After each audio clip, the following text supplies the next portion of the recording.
film ini Mas Retan juga menggunakan 3 bahasa, ada Indonesia, ada Madura, dan Jawa. Apa sih struggle-nya gitu menggunakan dialog dengan 3 bahasa ini? Lalu untuk Ibu Saikona, ini adalah pengalaman pertama di film layar lebar ya Ibu. Gimana sih kesannya bekerja di film Fofo ini dan bagaimana akhirnya bisa tergabung dalam proyek film Fofo ini? Apakah ikut casting atau bagaimana? Terima kasih. Siap, terima kasih. Mas Muslim silakan. Ya, kalau Mbak lihat saya lucu-lucuan, kayaknya saya dakwah sih di sini. Pas Bayu juga ngasih tahu bahwa di film ini bahkan mungkin saya di situ nggak ada ngelawaknya, lebih banyak dramanya, bahkan ada adegan nangis-nangis. Saya juga ragu juga sejujurnya sama diri saya.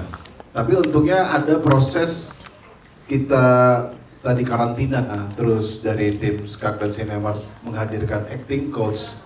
Itu acting coach itu menurut saya sangat membantu sekali, meskipun kita pas latihan tuh masih bertanya-tanya, untuk apa ini?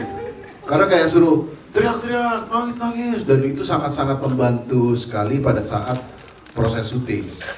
Terus untuk adegan-adegan sedih,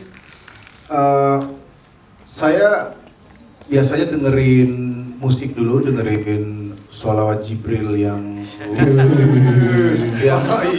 Deep Chill remix, ada bikinan pemuda tersesat musik, ada beneran ini, ada lagunya. Saya dengerin itu dulu, dan biasanya saya lihat foto anak istri saya. Saya lihat mereka, justru saya nangis karena senang lihat mereka. Dan untuk membangun lebih sedihnya, saya membayangkan situasi aslinya di film ini. Saya mau naikin haji ibu Saikona, tapi di real life-nya ibu saya sendiri itu nggak bisa naik haji karena udah usia dan kesehatan. Jadi dulu pada saat saya nggak punya duit, pengen naikin haji ibu. Terus sekarang alhamdulillah udah ada rezeki. Saat sudah ada uangnya, ibu saya nggak bisa naik haji beneran. Jadi saya membayangkan ironisnya itu di film ini saya perjuangin ibunya orang ini. Tapi di real life saya nggak bisa naikin ibu saya sendiri. Itu yang saya bayangin ya.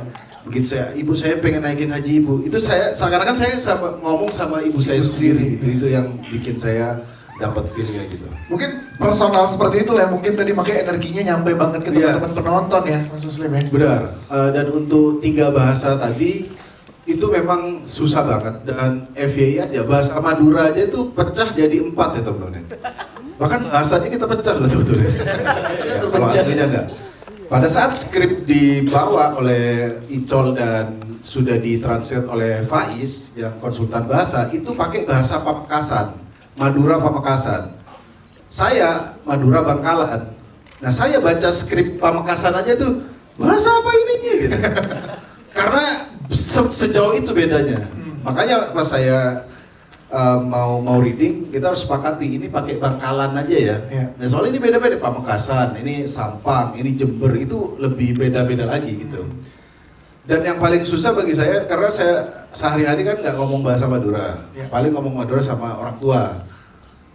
Jawa juga nggak sehari-hari nggak ngomong Jawa. Nah, itu pun ngomong Indonya logat Madura, ngomong Jawanya logat Madura. Tapi logat Madura yang bukan seperti Kadir. Nah, teman-teman tahu nggak? Ternyata Kadir orang Kediri. Kita di scam selama ini sama dia. Soalnya kan kita mau bawain logat Madura yang Madura ya. Yang gini, bukan yang ekspektasi. Ya gimana deh, itu santai, bu abu, itu kan nggak ada di film ini. Gitu, itu yang kesusahannya sebenarnya. Kadang kita lagi action, ini apa? Jawa apa Madura? Oh Jawa, ya udah Jawa. Kadang keceplosan Madura. Gitu, itu susah banget sih ngomong harus 3 bahasa. Yes, itu dia. Terima kasih Trend Muslim.